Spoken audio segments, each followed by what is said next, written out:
పేడకాలం పచ్చిబూతులన్నీ ఎక్కడి నుంచి వచ్చినాయే? బూతులా లేతే నీతులా?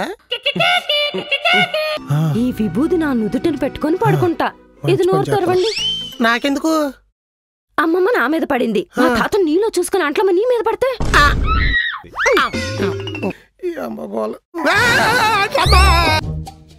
గుమ్మానికి గొడ్డ కట్టినంత మాత్రాన ముగ్గుడిని కొంగుని కట్టుకోలేవు మిస్సెస్ కుమారి. నాటకాలు నమ్మాలంటే బోటకాలు చేయాలి మై డియర్ సోదరి. ఇది కూడా అంతే, కోత్తే తెలియకుండా ఎక్కే మత్తు. ఎర్ర గొడ్డ కట్టి మరి ఎర్ర పుష్పాలం అయిపోం కదా. పుష్పం ఇక్కడ, ఫ్లవర్ కాదు.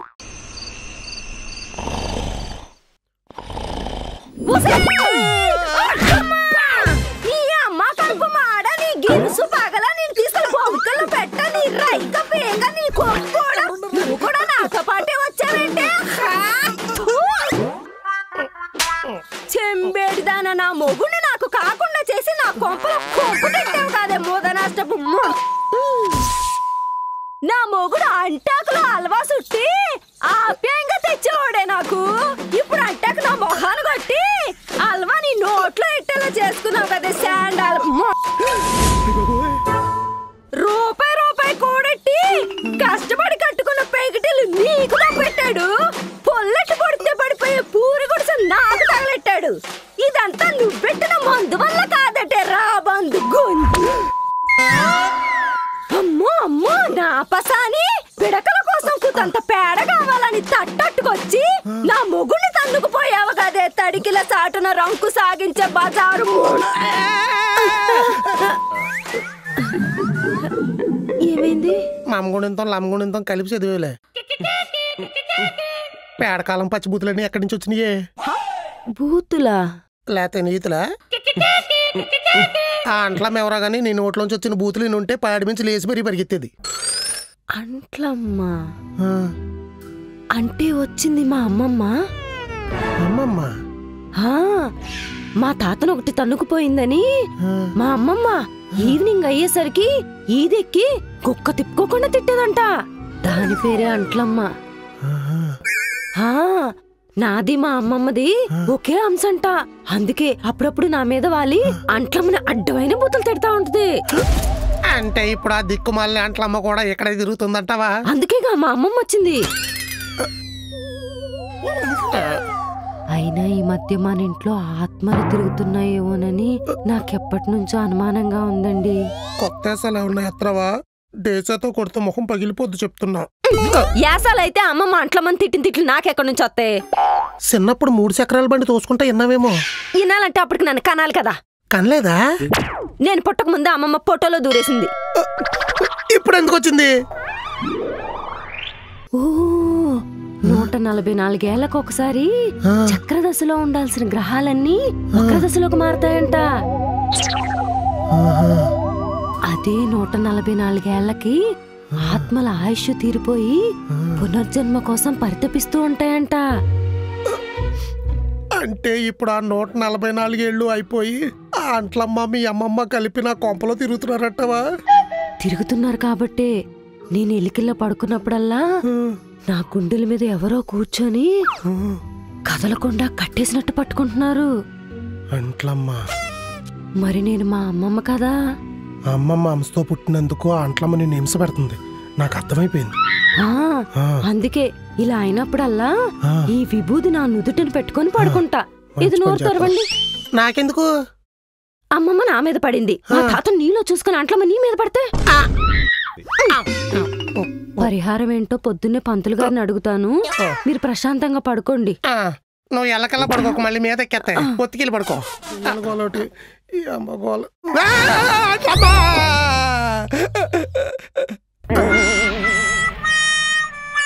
నీ అంకమ్మ పొద్దున్నే లేచిన తర్వాత మొహం అద్దంలో చూసుకుని బయటకు రావే. నిద్ర మొహం దానా మర్రోళ్ళ మొహానికి అంటించినట్టు ఎదవ జుట్టు నువ్వు జడుచుకుని చచ్చా. అంత భయం ఎందుకు? ఇంట్లో మనుషులుగా తిరుగుతారు. మనుషులతో పాటు మీ అమ్మమ్మలో అంట్లమ్మలో కూడా తిరుగుతున్నారు. అందుకే నువ్వు కొంచెం మనిషిలా రెడీ అయ్యి తిరుగుతా ఉండు. అంట్లమ్మ ఆ పేరు చెప్పి రాత్రి అంతా మీ ఎక్కడ మెట్టలు తెప్పించింది. ఇంకమ్మ నవ్వుడు పందుకు పుల్లకి పళ్ళు తొంకుని బ్రస్కి తేడా లేదంటే నెవరేసి దోళ్ళ నవిలేస్తున్నావు. వెళ్ళి బాత్రూంలో తొంకో. వెళ్తాలే గాని కాఫీ కలుపుకుంటున్నావు కదా, అదే చేత్తో ఒక కప్ కాంప్లైంట్ కలుపుబా. బ్రష్ చేయగానే వేడిగా ఏదో ఒకటి లోపలికి వెయ్యాలి. కొంపలో ఖాళీగా తిరిగి ఒళ్ళకేమో కాంప్లేను, కష్టపడి ఒడికేమో కాఫీ. ఎవరికి ఏది రాసి పెట్టుందో దేవుడు ముందే రాసేస్తాడు బా. కష్టే ఫలి అన్నారు కానీ కష్టం ఒకటి పడుతుంటే ఫలితం ఒకటి దక్కుతోంది బా. దానివల్ల చాలా మంది నష్టపోతున్నారు. న్యూ ఇయర్ స్టార్ట్ అయ్యి 2 నెలలు అయిపోయింది. జీవితంలో ఏం చేయాలని క్లారిటీ లేదు. పాసిమోక వేసుకుని పొద్దున్నే పనికి మలికౌరులు అన్నీ చెప్తున్నావు. మనకి న్యూ ఇయర్ ఉగాది నుంచి స్టార్ట్ అవుతుంది బా. అక్క ఎక్కడుంది? అయ్యగారు ఎక్కడ ఉన్నారు? బా కిచెన్ లో కాఫీ కలుపుతున్నాడు. అక్క గుమ్మాన్ని గుడ్డ కడుతుంది. గుడ్డ దేనికి? గుమ్మం దగ్గరికి వెళ్ళండి, తెలుస్తుంది. నేను వెళ్ళి అయ్యగారికి రారా అన్ని అయ్యగారికి చెప్తానంటావు. గుమ్మానికి గుడ్డ కట్టినంత మాత్రాన ముగుడిని కొంగుని కట్టుకోలేవు మిస్సెస్ కుమారి. నాటకాలు నమ్మాలంటే బోటకాలు చేయాలి మై డియర్ సోదరి. భూతాల మాంత్రికుడు అక్కడ చేతపడి విద్యలు ఒకటే చేయట్లేదు, మిగతావన్నీ చేస్తున్నాడు. మరే నీకు కూడా ఏదో మంది ఎట్టేసి ఉంటాడు రా, అందుకే జీవితంలో ముందుకెళ్ళలేకపోతున్నావు. అందుకే ఎక్కువ అంటు పెట్టుకుని తిరక్కు, కాల్ చేసిన కాకరపూతల నల్లగా అయిపోతావు. అందుకే నేను కూడా సీన్లోకి అమ్మమ్మని అంట్లమ్మని దించా. ఈ అంట్లమ్మ ఎవరే? వంటింట్లో నన్ను చూసి బావ కూడా బెదిరిపోయాడు. మూర్ఛ ప్లాన్ వేసి మనల్ని పెళ్లికెళ్లకుండా ప్లాన్ మార్చేశాడు కదా.